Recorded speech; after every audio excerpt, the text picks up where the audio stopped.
Hello everyone. आज हम लोग अपेंडिसाइटिस के बारे में बात करने वाले हैं। अपेंडिसाइटिस, जहां पे भी आइटिस वर्ड लगा होता है उसका मतलब क्या हो जाता है? इन्फ्लामेशन। तो ये आइटिस है, मीन्स क्या हो गया? इन्फ्लामेशन। तो यहाँ पे किसका इन्फ्लामेशन देखने को मिल रहा है हमें? अपेंडिक्स का। तो हम बोल सकते हैं कि inflammation of appendix is called appendicitis. तो हम देखते हैं कि अपेंडिक्स कहाँ पे लोकेटेड होता है। तो ये हमारी स्टमक हो गई। ये अब हम बना ले रहे हैं लार्ज इंटेस्टाइन।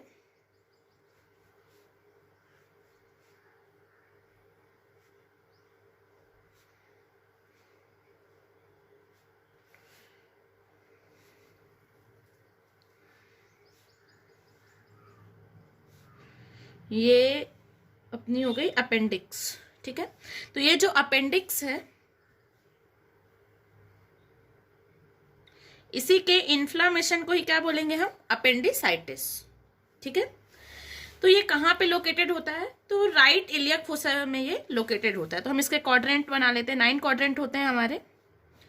ये हो गया right hypochondrium, left hypochondrium, epigastrium, right lumbar, left lumbar, umbilicus, right iliac, left iliac and hypogastrium. तो अपेंडिक्स कहाँ पे लोकेटेड है हमारा? राइट इलियम में। ये हमारा अपेंडिक्स लोकेटेड है। ठीक है, तो हम इसके कॉज की बात करते हैं कि अपेंडिसाइटिस क्यों होता है, इसके कॉज क्या हैं। तो सबसे पहला कॉज तो हमारा ब्लॉकेज हो जाएगा। ब्लॉकेज किस वजह से हो सकता है? तो अगर कैल्सिफाइड स्टोन फॉर्म हो जाए उस वजह से भी हमें ब्लॉकेज देखने को मिल सकता है। मोस्ट कॉमन होता है फिसेस की वजह से या कैल्सिफाइड स्टोन की वजह से हमें ब्लॉकेज देखने को मिल सकता है।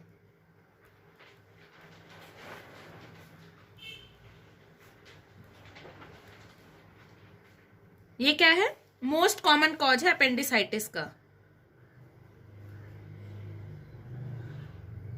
कॉमनेस्ट कॉज है। सेकेंड कॉज की बात करते हैं तो क्या हो गया? सीड्स। थर्ड कॉज की बात करते हैं तो वायरल कॉज हो सकता है, किसी भी वायरल पैथोजन की वजह से या पैरासाइट की वजह से भी कहीं ना कहीं अपेंडिसाइटिस हमें देखने को मिल सकता है, या फिर हमें ट्यूमर की वजह से भी अपेंडिसाइटिस देखने को मिल सकता है। अपेंडिसाइटिस कैसी सिचुएशन है? अगर हम इसकी बात करते हैं, अगर अपेंडिक्स रप्चर हो जाता है तो ये एक इमरजेंसी सिचुएशन हो जाता है, और अगर रप्चर नहीं है तब तक तो ठीक है। अब हम इसके क्लिनिकल फाइंडिंग की बात करते हैं कि इसमें हमें क्लिनिक में कौन से फीचर्स देखने को मिलेंगे। तो सबसे पहले तो एब्डोमेन में पेन देखने को मिलेगा। ठीक है, फर्स्ट क्या है? एब्डोमिनल पेन है। एब्डोमिनल पेन जो है ना वो स्टार्ट कहाँ से होता है? अम्बाइलकस से। ये जैसा ये हमारा अम्बाइलकस रीजन था, यहां से हमारा पेन स्टार्ट होता है। स्टार्ट कहां से हो गया? अम्बाइलकस से।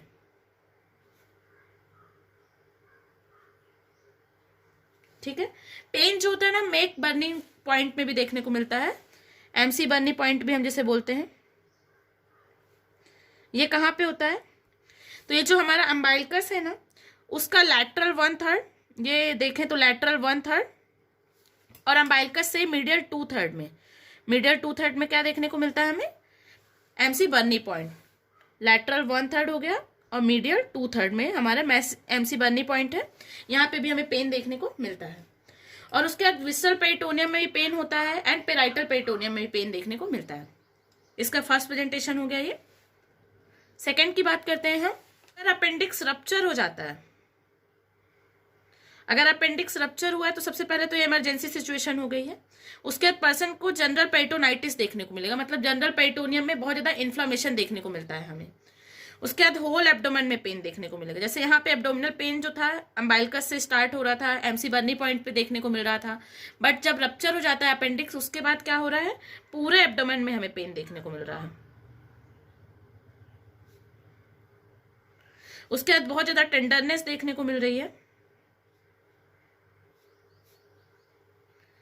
नॉजिया वोमिटिंग हो रही है पर्सन को,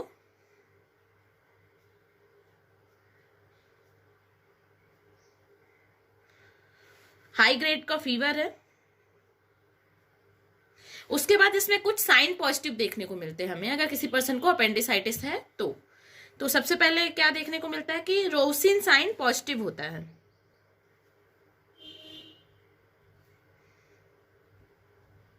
तो ये क्या होता है, जब पर्सन ना लेफ्ट इलियक फोसा को जब आप टच करते हैं, ये जो हमारा लेफ्ट इलियक फोसा रीजन था, जब आप इसको टच करें और राइट इलियक फोसा में अगर पेन देखने को मिले तो हम क्या बोलेंगे कि रोसिन साइन पॉजिटिव है।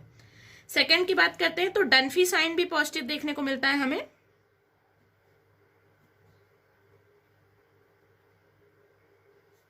तो यहां पे क्या होता है कि पर्सन जब कफ करता है, मतलब जब पर्सन खांसता है तो उसको राइट इलियक फोसा में पेन देखने को मिलता है। तो क्या हो गया, डनफी साइन भी पॉजिटिव होता है यहाँ पे। एंड हैमबर्गर साइन भी पॉजिटिव देखने को मिलता है। मतलब क्या हो गया, हैमबर्गर साइन। तो यहाँ पे पर्सन जो है ना खाना नहीं खाना चाहता, रिफ्यूज करता है, मतलब एनोरेक्सिया देखने को मिलता है। 80% केसेस में पर्सन को भूख नहीं लगती है। ठीक है, उसके बाद मर्फी ट्रायड देखने को मिलता है यहाँ पे। मर्फी ट्रायड क्या होते हैं, ट्रायड है मतलब 3 चीजें होंगी, तो हम इसे याद कर सकते हैं पीवीटी। पी फॉर पेन हो गया, वी फॉर वोमिटिंग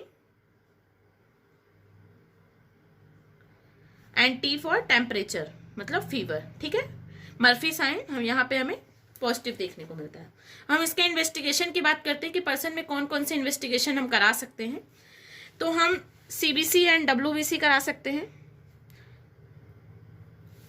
सीबीसी में कराते हैं मतलब कंप्लीट ब्लड काउंट जब हम कराते हैं तो क्या देखने को मिलता है कि पर्सन में डब्ल्यूबीसी बहुत ज्यादा बढ़ा हुआ है। उसके बाद हम यूरिन करवा लेते हैं, आरएम मतलब क्या हो गया, रूटीन एंड माइक्रोस्कोपिक। यूएसजी कराते हैं, यूएसजी रिपीटेड करवाना पड़ता है, 86% केसेस में हमें यूएसजी कराना पड़ता है।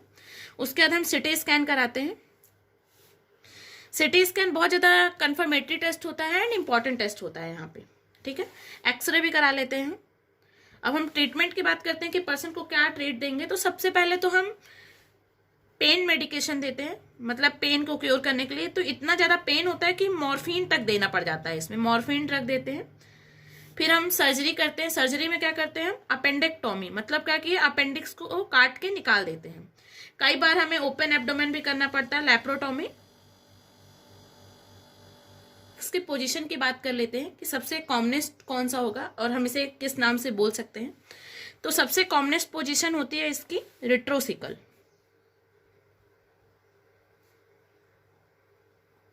सिक्सटी 64% केसेस में हमें देखने को मिलता है, ये इसकी कॉमनेस्ट पोजीशन है। रेट्रोसिकल को ही हम 12 ओ क्लॉक भी बोलते हैं, 12 ओ क्लॉक अपेंडिक्स भी हम इसी को बोलते हैं। याद रखिएगा 12 ओ क्लॉक, ये इंपॉर्टेंट है। एंड सेकेंड मोस्ट कॉमन कौन सा होता है, पेल्विक। ये सेकेंड मोस्ट कॉमनेस्ट होता है। इसे 32% केसेस में हमें देखने को मिलता है। ये इसे हम 4 ओ क्लॉक भी बोलते हैं, 4 ओ क्लॉक अपेंडिक्स। ठीक है, ये नाम याद रखिएगा, 4 ओ क्लॉक।